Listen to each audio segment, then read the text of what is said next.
کہ اپنے لیے ہر کوئی جیتا ہے، جینا تو یہ ہے کہ اپنے علاوہ دوسروں کے لیے بھی کچھ کیا جائے۔ منصفانہ تقسیم نہ ہونے کی وجہ سے جو کمزوریاں رہ گئی ہیں اس کی ضرورت تھی کہ اس نظام تعلیم کو بدلا جائے۔ معاشرے میں انصاف اگر نہ ہو تو لوگوں میں اداروں پہ یا پورے معاشرے کے سسٹم پہ لوگوں کا اعتماد بہت کمزور ہو جاتا ہے۔ بسم اللہ الرحمن الرحیم۔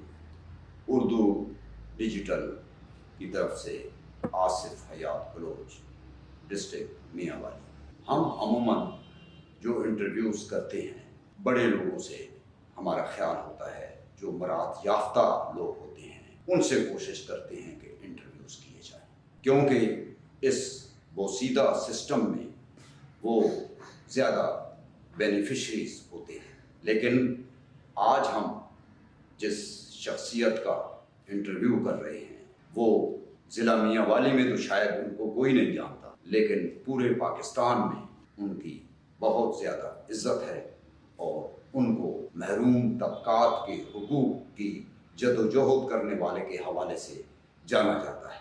میاں نواز سلار صاحب سے آج ہم بات کریں گے، جو Abdul Razzaq air vice chief air force جو شہید ہو گئے تھے ان کے بڑے بھائی ہیں، اور عبدالرزاق شہید وائس ایئر چیف کے نام سے وہاں بھجرہ میں ایک چوک کا نام بھی رکھا گیا، اور میاں والی ضلع کے مشہور فضائیہ کالج کا نام بھی عبدالرزاق شہید کے نام سے ہے۔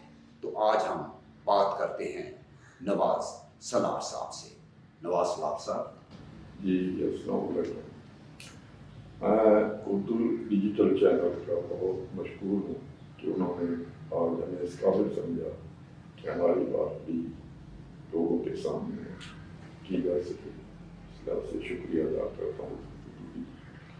آپ نے زندگی کے 50 سال محروم اور غریب طبقات کے حقوق کی جدوجہد کے لیے گزار دیے، ورنہ تو آپ کاروبار بھی کر سکتے تھے، بہت سارے پیسے کما سکتے تھے، لیکن آپ نے کیوں ساری زندگی وقف کر دی غریب طبقات کے حقوق کے لیے؟ یہ کہانی ایسی ہے جی کہ میرا تعلق ایک ایجوکیشنل کرانے سے ہے۔ میرے دادا بھی ٹیچر تھے، میرے والد صاحب بھی ٹیچر تھے۔ خوش قسمت سے میرے چھوٹے بہن بھائی مجھ سے بہت زیادہ علمی حوالے سے، تعلیمی حوالے سے بہتر تھے، تو میں نے میٹرک کے بعد ہی جو ہے نا سروس کرنی شروع کر دی تاکہ گھر کو سپورٹ کیا جا سکے۔ تو وہاں سروس کے دوران مجھے ایسے دوستوں سے ملاقات ہوئی جو سماجی حوالے سے اور شعوری حوالے سے کچھ بہتر شعور رکھتے تھے۔ وہاں مجھے ایسا سبق ملا دوستوں سے کہ اپنے لیے ہر کوئی جیتا ہے، جینا تو یہ ہے کہ اپنے علاوہ دوسروں کے لیے بھی کچھ کیا جائے۔ تو اس وقت سے 71 کی بات ہے، اس وقت سے آج تک کوشش رہی ہے کہ اس سبق پہ اور اسی لائن پہ کام کر رہا ہوں۔ آپ یہ بتائیں کہ آپ نے 50 سال جدوجہد کی محروم طبقات کے حقوق کے لیے، لیکن آج تو صورتحال یہ ہے کہ اس ملک کی آدھی آبادی غربت سے کہیں نیچے زندگی گزارنے پر مجبور ہے، اور تقریباً 2.5-3 کروڑ بچے جو ہے وہ اسکولوں سے باہر ہیں۔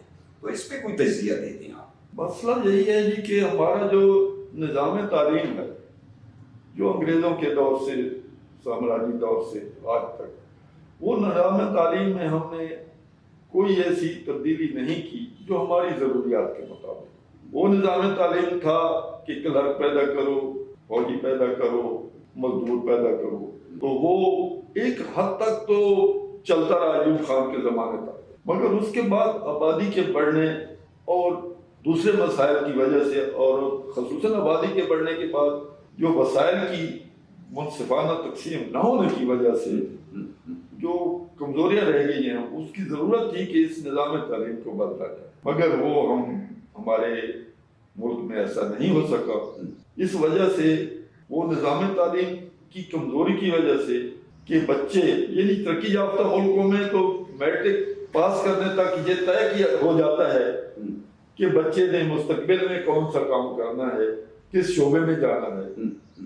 ہمارے پاس تو ایم اے پاس بھی چوکیدار کی ڈگریوں کے لیے کھڑے ہوتے ہیں, چوکیدار کی نوکری کے لیے کھڑے ہوتے ہیں. صحیح بات. یعنی یہ صورت حال ہے. جبکہ ترقی یافتہ ملکوں میں میٹرک کے بعد بھی یعنی کہ بچہ اس قابل ہو جاتا ہے کہ وہ اپنے روزی روزگار کما سکے. یعنی بچوں کو ہنرمند بنایا جائے. بالکل. بچوں کو جس وقت تک ہنرمند نہیں بنایا جائے گا تو اس وقت تک تو ہماری جو ہے لوگوں کے اندر بے روزگاری بھی ہوگی, غربت بھی ہوگی. تو اس حوالے سے جب ان کو ہمارے بچے نوکریوں کی تلاش میں جاتے ہیں تو یا تو اتنا ملک کو ترقی یافتہ ہو کہ اسٹرکچر ایسا بن جائے کہ ان کی تعلیم کے مطابق ان کو سروس مل سکنا, جو آج کل ہمارے حالات ہیں. تو یہ کیوں بچوں کو وہ جو ایک آپ تعلیم کی بات, معیاری تعلیم کی بات کر رہے ہیں, وہ کیوں نہیں دی جاتی؟ کیا اس سے مراد یافتہ طبقات جو ایک ٹولہ ہے اشرافیہ کا, کیا اچھی تعلیم دینے سے ان کو ان کے مفادات کا کوئی خطرہ ہے؟ لیکن یہ بات تو اور بھی افسوسناک ہے کہ ہم جس شہر میں رہتے ہیں یہیں میٹرک کا یعنی کہ ہائی اسکول بننے میں بھی وہ اشرافیہ رکاوٹ رہی تھی ماضی, مگر خوش بستی سے یہاں کے لوگوں نے محنت کر کے تعلیمی حوالے سے اپنے آپ کو بہتر بنا لیا. تو اشرافیہ کا مسئلہ تو یہی ہوتا ہے کہ لوگ ان کے آس پاس کریں. مثال کے طور پہ جو زمیندار ہوتے ہیں ان کا ہوتا ہے کہ ہمارے لوگ مزارع ہوں, کارخانہ دار کہتے ہیں ہمارے لوگ مزدور ہوں ہمارے پاس. بالکل.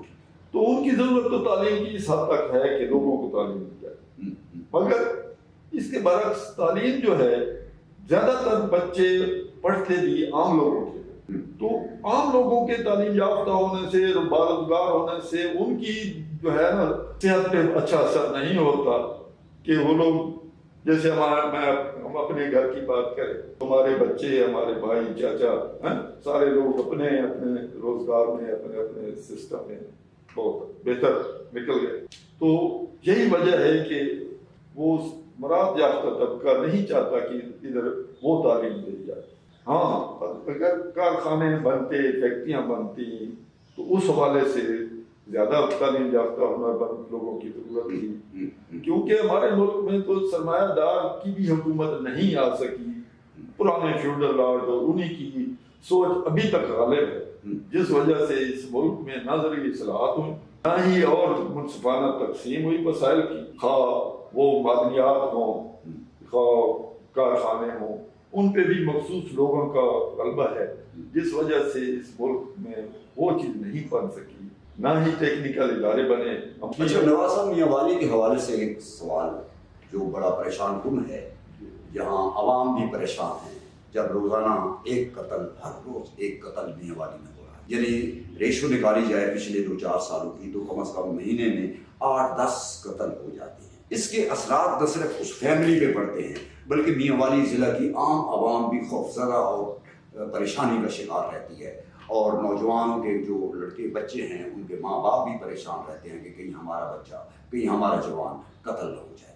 تو اس قتل و غارت کو روکنے کے لیے کوئی آپ کی سجیشن ہے؟ بیسیکلی تو بات یہ ہے کہ ایک تو بے روزگاری, لوگوں کے پاس روزگار نہیں ہے, پھر کام نہیں ہے, اور جب کوئی بندہ فارغ ہوتا ہے, کام نہیں ہوتا, اس سے مصروفیت نہیں ہوتی, تو وہ کچھ نہ کچھ تو کرتا ہے. تو ہمارے معاشرے میں اس وجہ سے بھی کچھ مسائل زیادہ ہے. یعنی آپ کا مقصد ہے کہ یہ تعلیمی جو اس میں ایجوکیٹ نہیں کیا جاتا.